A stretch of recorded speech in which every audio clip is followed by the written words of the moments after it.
So guys, सर्दियों की इन कपकपाहट भरी ठंड में मैं आपके लिए लेकर आया हूं इन्फिनिटी न्यूज का तड़कता भड़कता बोरी भर की न्यूज अपडेट से रिलेटेड एक बहुत ही शानदार एपिसोड। तो गाइस प्लीज यार इस वीडियो को लाइक और चैनल को सब्सक्राइब जरूर कर देना अगर अभी तक नहीं किया है, क्योंकि वीडियो बनाने में ये बहुत मेहनत लगती है। और सबसे पहले अपडेट देता हूं आपको सकार के यहाँ पे अनयूज कंसेप्ट आर्ट लुक से, जो कि हमें शी हल्क में देखने को मिलने वाला था, बट यहाँ पे उसे स्टोरी बोर्ड से हटा दिया गया। और पॉसिबली इसका रीजन शायद ये बताया जा रहा है कि यहाँ पे जो टीन एजर सकार हमें शी हल्क के फिनाले में देखने को मिले हैं ना, उसको यहाँ पे slowly mature version of scar में ट्रांजिशन करवाते हुए ये जो अनयूज कॉन्सेप्ट आर्ट अपने स्क्रीन पे आप देख रहे हो, ये हमें एमसीयू के फ्यूचर हल्क प्रोजेक्ट या फिर सकार के प्रोजेक्ट्स में देखने को मिल सकता है। तो हाँ, फिक्र मत करो, भले ही अभी गंजा है लेकिन धीरे धीरे वो बाल जो है बच्चे के सर पे आ जाएंगे। और नेक्स्ट अपडेट आ रही है यहाँ पे ब्लैक पैंथर वकांडा फॉरएवर से, और इसकी रिलीज डेट क्योंकि बहुत ज्यादा पास है तो काफी सारी चीजें यहाँ पे रिवील होती हुई नजर आ रही है। सेकंड ब्लैक पैंथर हमें ट्रेलर में देखने को मिला है ना, अब यहाँ पे टीवी स्पॉट में रिवील ये हो चुका है, जो हमें वो टिचाला का मास्क दिखा था ट्रेलर में, एक्चुअली में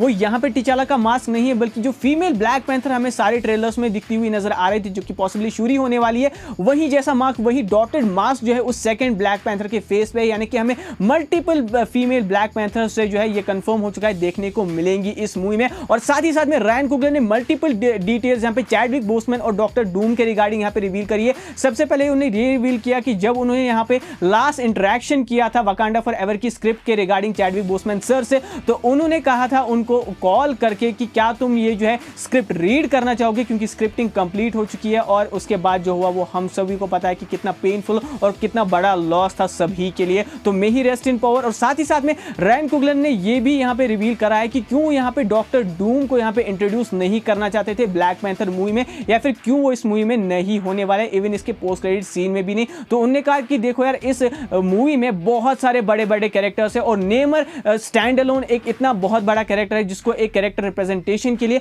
बहुत ज्यादा टाइम चाहिए था। और ऐसे में अगर डॉक्टर डूम, जिसके बहुत सारी रिप्रेजेंटेशन या फिर बहुत सारे वेरिएंट्स और वर्जन्स हमें कॉमिक्स में देखने को मिलते हैं, उनके कैरेक्टर के साथ इस मूवी में जस्टिस नहीं हो पाता, और इसीलिए बेटर था कि हम इस कैरेक्टर को हाथ न लगाए। और नेमर से रिलेटेड एक और चीज उन्होंने यहाँ पे रिवील करी कि 2017 में ही उन्होंने यहाँ पे केविन फैगी और मार्वल के हायर अप्स को कंफर्म कर दिया था और कन्वे कर दिया था कि मेक श्योर करना कि नेमर के कैरेक्टर को कोई भी डायरेक्टर या फिर राइटर जो है ना, वो अपनी मूवीज में या फिर एमसीयू की किसी भी मूवी में यूज ना कर पाए, ताकि जब ब्लैक पैंथर के सीक्वल की बारी आए तो वो उस नेमर के कैरेक्टर को फ्री माइंड से और यहाँ पे अल्टीमेट फ्रीडम के साथ जो है यहाँ पे रिप्रेजेंट कर सके, जो कि फैंस के साथ उस मूवी में और भी ज्यादा बड़े तरीके से, अच्छी तरीके से कनेक्ट कर पाएगा। और क्योंकि रायन कुगलर का इनिशियली यही प्लान था कि वो इस नेमर के कैरेक्टर को कॉमिक से बिल्कुल ही डिफरेंट बताना चाहते हैं, तो अब देखने वाली ये बात होगी कि क्या इस डिफरेंट वर्जन ऑफ नेमर को यहाँ पे एक्सेप्ट या फिर पसंद कर पाती है सारी की सारी ऑडियंस वकांडा फॉरएवर की रिलीज के बाद। अब आते हैं हमारे प्यारे दुलारे रूसो ब्रदर्स के ऊपर, जिन्होंने Avengers infinity war end game जैसी बड़ी ब्लॉकबस्टर हिट मूवीज जो है सिनेमा को दी है। तो उन्होंने यहाँ पे एमसीयू के रिटर्न से रिगार्डिंग ये कहा कि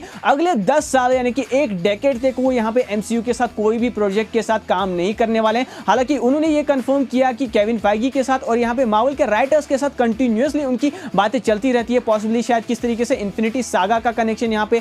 बाकी फेजेस में जोड़ना है, शायद से वो सजेशन अभी भी यहाँ पे रूसो ब्रदर्स दे रहे हैं। लेकिन उन्होंने ये बताया कि जब से उन्होंने अपना प्रोडक्शन एबीजीओ प्रोडक्शन, जिसके अंडर एक्सट्रैक्शन बनी या फिर बाकी मूवीज भी बन रही है, तो तब से वो यहाँ पे अपने होम प्रोडक्शन के साथ काफी ज्यादा बिजी है। और ऐसे में यहाँ पे मार्वल स्टूडियोज के साथ काम करने का सिनेरियो जो है वो बिल्कुल ही बदल चुका है और अगले 10 साल तक हम वापस नहीं आने वाले हैं। तो एक सैड न्यूज की शायद से वो यहाँ पे एवेंजर्स सीक्रेट वॉर को डायरेक्ट नहीं करने वाले हैं। प्लस यहाँ पे एवेंजर्स द कैंग डायनेस्टी के डायरेक्टर एंड की डेस्टिन डैनियल क्रेटन के रिगार्डिंग एक बहुत ही बड़ी अपडेट आ रही है, जो कि है वंडर मैन सीरीज के रिगार्डिंग। आपको जैसा अभी तक पता ही चल गया होगा कि यहाँ पे याहिया अब्दुल मतीन, जो कि यहाँ पे ब्लैक मैंटा का रोल प्ले करते हुए में एक्वामैन में नजर आए थे, उनको यहाँ पे as a wonder man cast किया गया। अब बताया ये जा रहा है कि वंडर मैन की सीरीज में यहाँ पे एक एपिसोड जो है ना, वो यहाँ पे डेस्टिन डैनियल क्रेटन डायरेक्ट करने वाले हैं, इससे पहले कि वो यहाँ पे Avengers the Kang dynasty movie direct करें। अब हो सकता है कि इस एपिसोड का नाता शायद से इसके कनेक्शंस हमें एवेंजर्स कैंग डायनेस्टी मूवी से जुड़ते हुए दिखाई दे सकते हैं, ये बात एक हो सकती है, या फिर जो है ये कंप्लीटली सेपरेट सीरीज हो सकती है जहां पे इसका लेना देना किसी भी मूवी से या फिर एवेंजर्स की मूवी से ना हो। प्लस इस सीरीज में बॉब ओडेनकर्क, जो कि यहाँ पे बेटर कॉल सॉल और ब्रेकिंग बैड में हमें नजर आए थे, यहाँ पे सॉल गुडमैन का रोल प्ले करते हुए, बताया जा रहा है कि उनका भी एक कैमियो या फिर एक स्पेशल रोल जो है इस वंडरमैन की सीरीज में हो सकता है। और हाँ, वंडरमैन की सीरीज पे मैं एक वीडियो तैयार कर रहा हूँ, बहुत ही जल्द वो भी आएगी, तो यार वेट करो उसका भी। और एक्समैन के रिगार्डिंग एक न्यूज आ रही है जहां पे सैडी सिंह, जिनको यहाँ पे रूमर किया जा रहा था, जो हमें स्ट्रेंजर थिंग्स में भी देखने को मिली थी, कहा जा रहा था कि एमसीयू के साथ उन्होंने कोई डील क्रैक करी है जहां पे वो जीन ग्रे का रोल एक्समैन की सीरीज में प्ले करने वाले। लेकिन इस रूमर र्यूमर को पूरी तरीके से यहाँ पे उन्होंने डीबंक करते हुए ये कहा है कि यार मैंने ये र्यूमर्स देखे हैं लेकिन ये बातें सच नहीं है। हालांकि मैं डिनाई नहीं करना चाहूंगी र्यूमर्स को, लेकिन मैं जीन ग्रे का रोल एमसीयू में फिलहाल तो प्ले नहीं कर सकती हूँ, लेकिन नेवर से नेवर, क्योंकि आजकल के दौर में कौन सुपर हीरो का रोल प्ले करना नहीं चाहेगा। तो वही हाँ हेनरी कैविल वाला scene that she is not the werewolf and blah blah blah. कर लेते हैं यहाँ पे अपने very good lawyer Matt Murdock यानी कि डेयरडेविल के बारे में। और डेयरडेविल बॉर्न अगेन सीरीज से अपडेट ये निकल के आ रही है कि इसका जो वर्किंग टाइटल या फिर शूटिंग टाइटल है ना,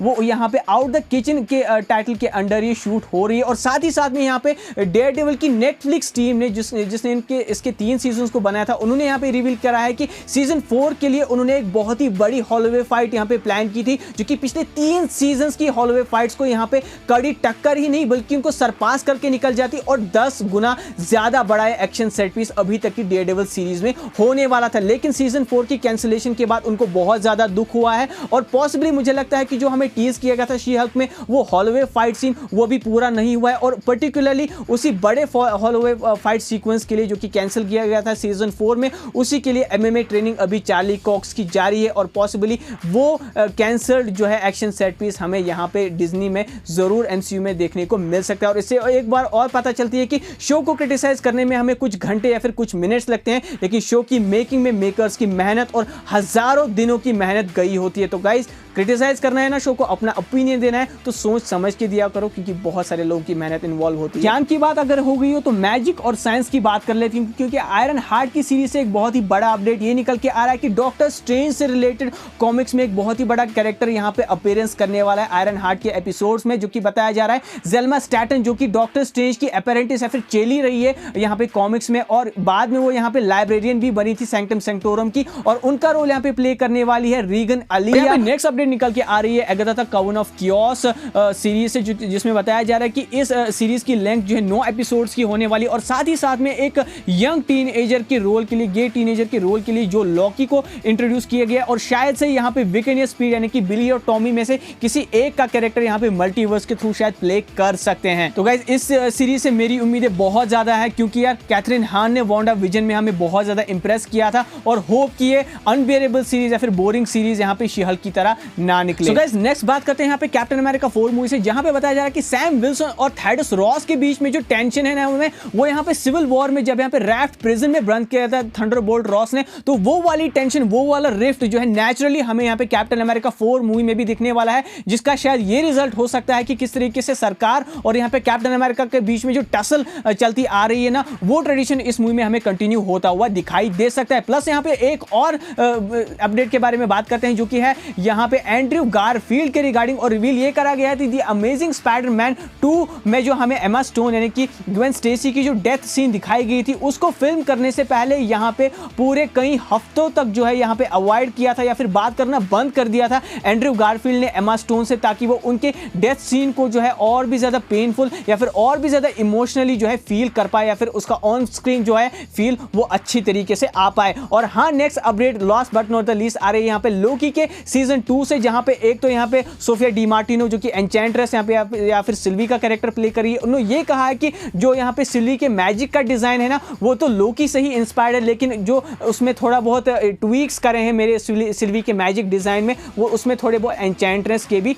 थोड़ी बहुत फील है। और साथ ही साथ में ये भी रिवील करा गया है कि लोकी के सीजन 1 में एक्चुअली में डिफरेंट टाइम लाइन्स में और डिफरेंट टाइम पीरियड्स में जाने वाले थे लोकी, जहां पे वो एक वेकेशन में जाते हैं इन सारी टाइम लाइन्स में, और पॉसिबली हमें यहाँ पे पिरामिड ऑफ गीजा में या फिर डिफरेंट टाइमलाइन जैसे वर्ल्ड वॉर 2 में दिखने वाले थे। और हाँ, ये रामाटूट वाली फीलिंग भी दिलाता है यहाँ पे जो हमें लोकी दिख रहे हैं ना आपकी स्क्रीन पे, तो कहीं ना कहीं रामाटूट या फिर कैंग के एक और वेरिएंट से शायद से वो इंटरेक्शन हमें देखने को मिलता। लेकिन पॉसिबली ये सारी चीजें मुझे लगता है कि सीजन 2 में भी शायद से कहीं हद तक जो है इन्वॉल्व हो सकती हैं, क्योंकि यहाँ पे हमें लोकी जो है 90s के एरा में भी नजर आए हैं इन कॉन्सेप्ट आर्ट्स में, और साथ ही साथ में हमें मेडिवल पीरियड में और मेडिवल एसगार्ड में भी नजर आए। सो गाइस, इनमें से किस न्यूज़ पे आपके क्या थॉट्स है, आप कमेंट सेक्शन आपका भर दो जल्दी से। और हाँ, साथ ही साथ में अगर आपको ये वीडियो पसंद आया तो प्लीज यार वीडियो को लाइक, शेयर और चैनल को सब्सक्राइब जरूर से कर देना, क्योंकि बहुत ज्यादा मेहनत लगती है ऐसी वीडियोस को बनाने में। मैं मिलता हूं बहुत ही जल्द आपसे किसी नई वीडियो में। Till then take care and as always say be marvellous.